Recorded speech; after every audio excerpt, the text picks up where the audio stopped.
ಈಗ ಕಟಕ ಅಥವಾ ಕರ್ಕಾಟಕ ರಾಶಿಯ ಬಗ್ಗೆ ತಿಳಿಯುವಂತಹ ಸಮಯ. ಈ ರಾಶಿಯ ಗುಣಲಕ್ಷಣಗಳು ಹೇಗಿರುತ್ತೆ? ಕೋಪ ಮಾಡ್ಕೋತಾರ ಅಥವಾ ಸೈಲೆಂಟ್ ಆಗಿರ್ತಾರ? ಉದ್ಯೋಗ ಯಾವುದನ್ನು ಇವರು ಆರಿಸ್ಕೊಂಡ್ರೆ ಒಳಿತಾಗತ್ತೆ? ಇದು ಜಲತತ್ವಕ್ಕೆ ಸೇರಿದಂಥದ್ದು. ಈ ಕರ್ಕಾಟಕ ಅಂದರೆ ನೋಡಿ, ಇಲ್ಲೂ ಪ್ರಾಣಿ ಇದೆ. ಮಿಥುನದಲ್ಲಿ ಪ್ರಾಣಿ ಇಲ್ಲ, ಆದರೆ ಸಂಯೋಜನೆ ಇದೆ. ಅದು ಹೆಣ್ಣು ಗಂಡಿನ ಸಂಯೋಜನೆಯೂ ಇರಬಹುದು, ಅಥವಾ ಅದೋ ಇದೋ ಅನ್ನುವಂಥ ಆ ಹೊಡೆಚಾಟದ ಒಂದು ಸಂಯೋಜನೆಯೂ ಇರಬಹುದು. ಕರ್ಕಾಟಕಕ್ಕೆ ಬಂದಾಗ ಇದು ನೀರಿನ ತತ್ವದ ರಾಶಿ. ಇದು ಕ್ರ್ಯಾಬ್, ಅದೇ ಕರ್ಕಾಟಕ ಅಂದರೆ ಏಡಿ ಹಂಗೆ ಕುಟುಕ್ತಾನೆ ಅಂತ ಹೇಳ್ತಾರಲ್ಲ. ಅಥವಾ ಇನ್ನೂ ಒಂದು ವಿಚಾರಕ್ಕೆ ಮುಂದಿಟ್ಟು ಹೇಳಬೇಕು ಅಂದರೆ, ಇದು ಭಯವನ್ನು ಹುಟ್ಟಿಸೋದ್ರ ಬಗ್ಗಲ್ಲ. ನಾನು ಬಹಳಷ್ಟನ್ನು ಶನಿ ಕಾಟ ಬಂದಾಗ ಗಮನಿಸಿದ್ದಿದೆ. ಆ ಟೈಮ್ನಲ್ಲಿ ಕ್ಯಾನ್ಸರಿಗೆ ಒಳಗಾಗುವವರು ತುಂಬ ಜನ ಇರ್ತಾರೆ. ನೋಡಿ, ಕ್ಯಾನ್ಸರ್ ಅಂತಂದರೆ ಕರ್ಕಾಟಕ. ಹಾಗಾದರೆ ಶನಿ ಕಾಟ ಬಂದಾಗೆಲ್ಲ ಕ್ಯಾನ್ಸರ್ ಬರುತ್ತೆ ಅಂತಲ್ಲ. ಆ ಕ್ಯಾನ್ಸರಿನಂತಹ ವಿಚಾರಗಳು ಇವರ ಜೀವನವನ್ನು ಸಂಪೂರ್ಣವಾಗಿ ಹಾಳು ಮಾಡುವಂತಹ ಯಾವುದೋ ಒಂದು ಗುಣಧರ್ಮವನ್ನು ಇವರು ಹೊಂದಿರಲಿಕ್ಕೆ ಸಾಧ್ಯ ಇದೆ.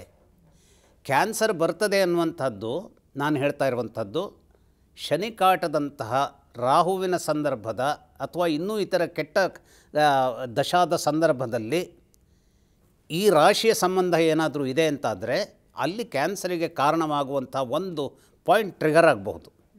ಇದರ ಅರ್ಥ ಬೇರೆ ಏನೋ ಅದರಲ್ಲಿ ಇನ್ಗ್ರೀಡಿಯೆಂಟ್ಸ್ ಇದೆ, ಇದು ಒಂದೇ ಅಲ್ಲ. ಇದನ್ನು ನಾನು ಹೇಳ್ತಾ ಇರುವಂಥದ್ದೇನು, ಈ ಒಂದು ಎಲಿಮೆಂಟ್ ಇದು ತೊಂದರೆ ಅಷ್ಟೇ. ಈ ಎಲಿಮೆಂಟ್ ಎಲ್ಲರಿಗೂ ತೊಂದರೆ ಆಗುತ್ತೆ ಅಂತಲ್ಲ. ಆ ಎಲಿಮೆಂಟ್ ಅದೇ ರೀತಿಯಲ್ಲಿ ಹೆಜ್ಜೆಗಳನ್ನು ಇಡ್ತಾ ಹೋಗ್ತಾ ರಿಸೀವ್ ಮಾಡಿದರೆ ತೊಂದರೆ ಆಗೇ ಆಗುತ್ತೆ ಅನ್ನುವಂಥದ್ದನ್ನು ನಾನು ಹೇಳ್ತಾ ಇದ್ದಿರೋದು. ಈ ಕ್ರ್ಯಾಬಿನ ಏಡಿಯ ಗುಣಧರ್ಮವನ್ನು ಹೊಂದಿರಬಹುದಾದಂತಹ ಜನ ಹಾಗಾದರೆ ಏಡಿಯ ಗುಣಧರ್ಮವನ್ನೇ ಹೊಂದಿ ಇರ್ತಾರ ಅಂತ ಕೇಳಿದರೆ, ನೋಡಿ, ಈಗ ನಾವು ಕರ್ಕಾಟಕ ರಾಶಿ ಇಂದಿರಾ ಗಾಂಧಿ ಅವರನ್ನು ತಗೊಳ್ಳಿ, ಅವರು ಕರ್ಕಾಟಕ ರಾಶಿಯವರು.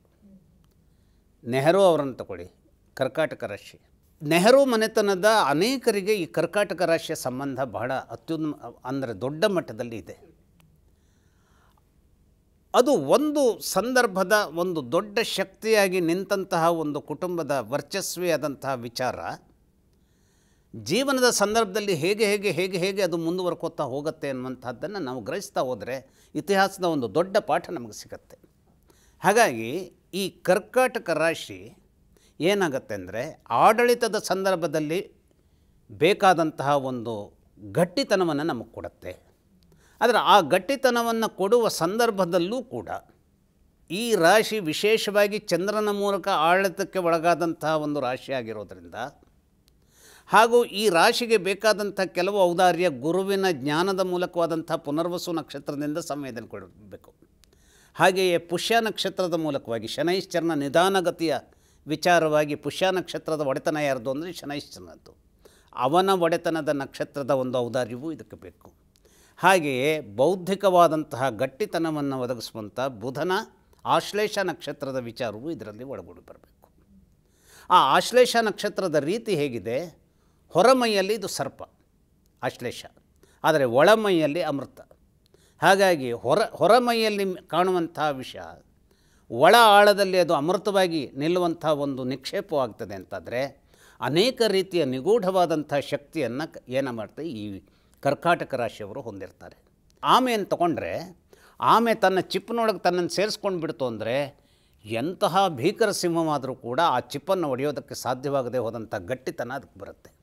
ಬರೀ ಆಮೆ ತನ್ನನ್ನು ಹೊರಗೆ ಚಾಚಿಕೊಂಡು ನಿಂತರೆ ಆಮೆಯನ್ನು ಛಿದ್ರ ಮಾಡೋದಕ್ಕೆ ಸಿಂಹಕ್ಕೆ ಎಷ್ಟು ಹೊತ್ತು ಬೇಕಾಗಿಲ್ಲ.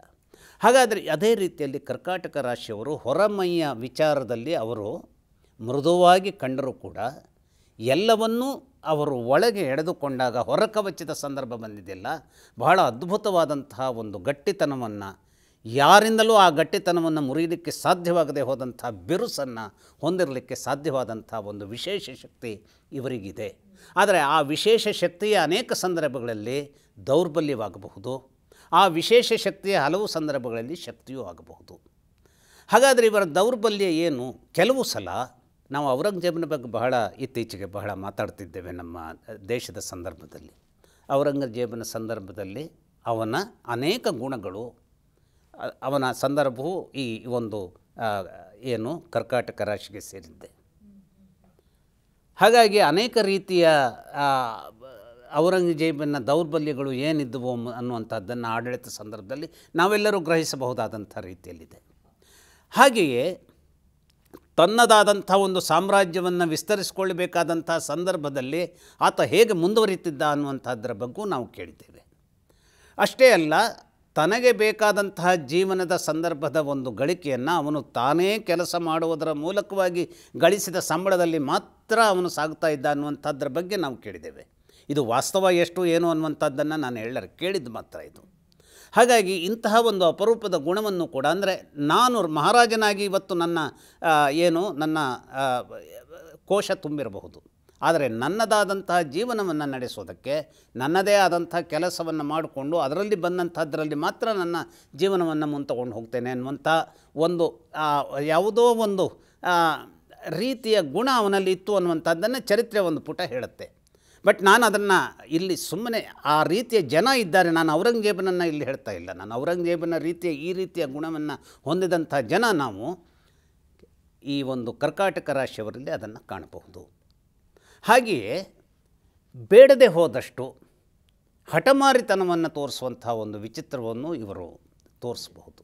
ಯಾಕೆಂದರೆ ಇವರು ಚಂದ್ರನ ಆಡಳಿತದಲ್ಲಿ ಇರುವಂಥ ಗ್ರಹವಾಗಿರೋದ್ರಿಂದ 15 ದಿನಗಳ ಚಂದ್ರ ವಿಸ್ತರಿಸ್ತಾ ಹೋಗುವಂಥವನಾದರೆ ಇನ್ನು 15 ದಿನ ಏನಾಗ್ತಾನೆ, ಅವನು ತನ್ನನ್ನು ತಾನು ಕರಗಿಸ್ಕೊಡ್ತಾ ಹೋಗ್ತಾನೆ.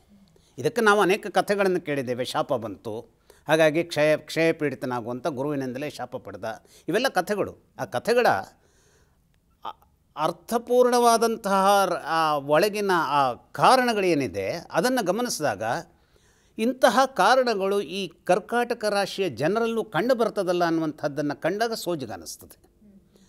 ಹಾಗಾಗಿ ಇವರು ಏನು ಮಾಡ್ತಾರೆ, ಒಮ್ಮೆ ವಿಚಿತ್ರವಾದಂತಹ ಶಕ್ತಿಯಿಂದ ತಾವು ತಮ್ಮನ್ನು ರೂಪಿಸಿಕೊಳ್ಳಬಲ್ಲೆವು ಅನ್ನುವಂಥ ಪ್ರೆಸೆಂಟೇಷನನ್ನು ಮಾಡಿದರೂ ಕೂಡ ಇನ್ನು ಯಾವುದೋ ಒಂದು ಸಂದರ್ಭದಲ್ಲಿ ಏನಾಗುತ್ತದೆ, ಇದು ನನ್ನ ಹತ್ರ ಸಾಧ್ಯವೇ, ಇದನ್ನೂ ನಾನು ಮಾಡಬಹುದೇ, ನನ್ನ ಹತ್ರ ಮಾಡಲಿ, ಈ ಒಂದು ರೀತಿಯ ಅಧೈರ್ಯಕ್ಕೆ ಇವರು ಮುನ್ನುಗ್ಗುತ್ತಾರೆ.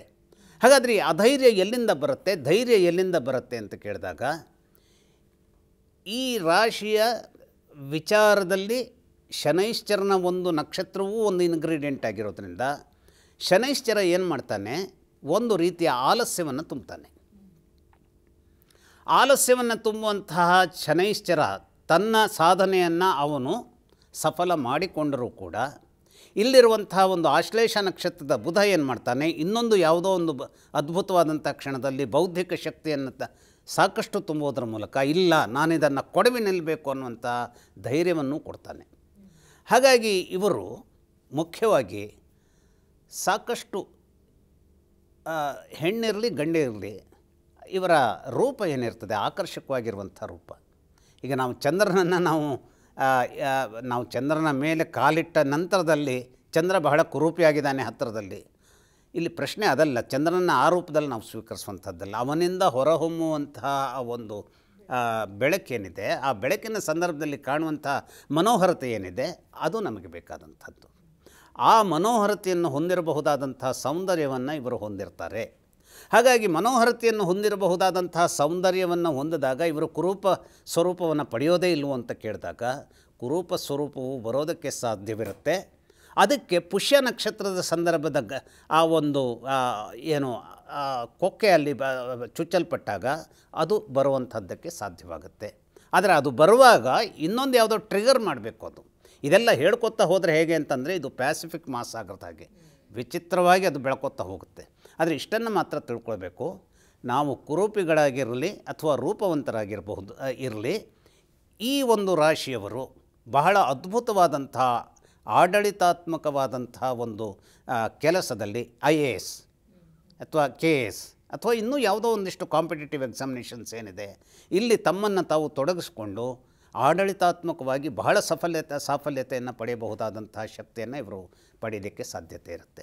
ಅಷ್ಟೇ ಅಲ್ಲ, ಇವರ ಇನ್ನೊಂದು ರೀತಿಯ ವಿಚಾರ ಅಂತಂದರೆ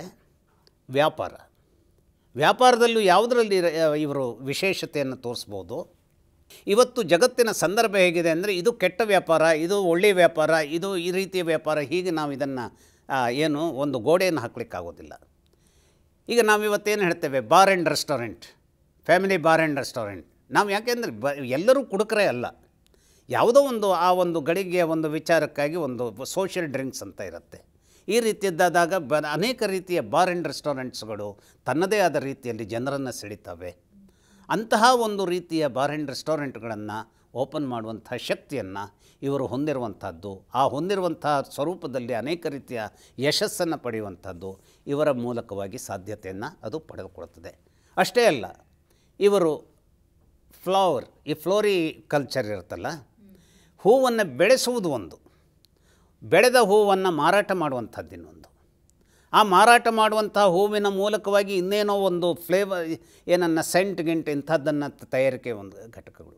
ಹೀಗೆ ಯಾವೆಲ್ಲ ಸಾಧ್ಯತೆಗಳನ್ನು ಈಗ ನಾನು ಹೇಳ್ತಿದ್ದೇನೋ ಈ ಎಲ್ಲದರಲ್ಲಿಯೂ ಒಂದು ರೀತಿಯ ತಮ್ಮ ಮೇಲ್ಗೈಯನ್ನು ಸಾಧಿಸಬಹುದಾದಂಥ ಯಶಸ್ಸನ್ನು ಇವರು ಎಲ್ಲಿಂದ ಪಡಿತಾರೆ ಅಂತಂದರೆ, ಚಂದ್ರನ ಮೂಲಕವಾಗಿ ಮೇಲ್ನೋಟಕ್ಕೆ ಕಂಡರೂ ಕೂಡ ಅದಕ್ಕೆ ಬೇಕಾದಂತಹ ಒಂದು ಆ ವ್ಯಾಪಾರದ ಟೆಕ್ನಿಕ್ ಇದೆಯಲ್ಲ, ಅದನ್ನು ಬುಧನ ಮೂಲಕವಾಗಿ ಪಡಿತಾರೆ.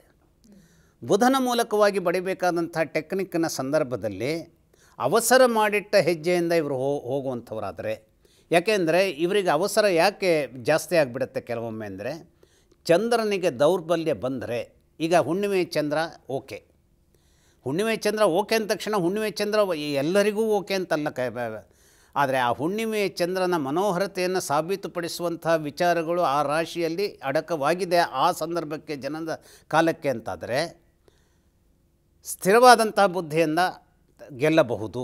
ಆದರೆ ಅಸ್ಥಿರತೆಯನ್ನು ಹೊಂದಬಹುದಾದಂಥ ಕ್ಷಣಗಳು ಅನೇಕ ಕಾರಣಗಳಿಗಾಗಿ ನಿರ್ಮಾಣವಾಗುತ್ತೆ.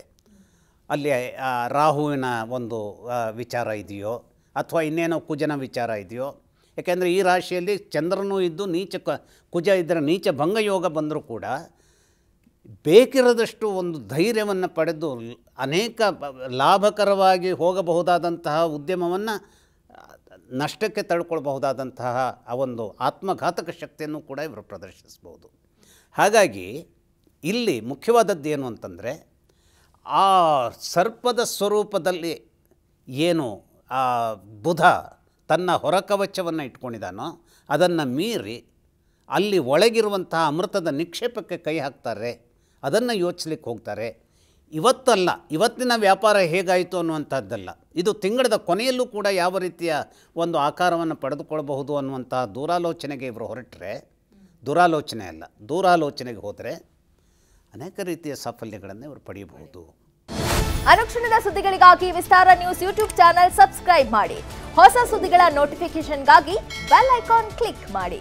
ಲೇಟೆಸ್ಟ್ ಅಪ್ಡೇಟ್ಸ್ಗಾಗಿ www.vistaranews.com ವೆಬ್ಸೈಟ್ಗೆ ವಿಸಿಟ್ ಮಾಡಿ.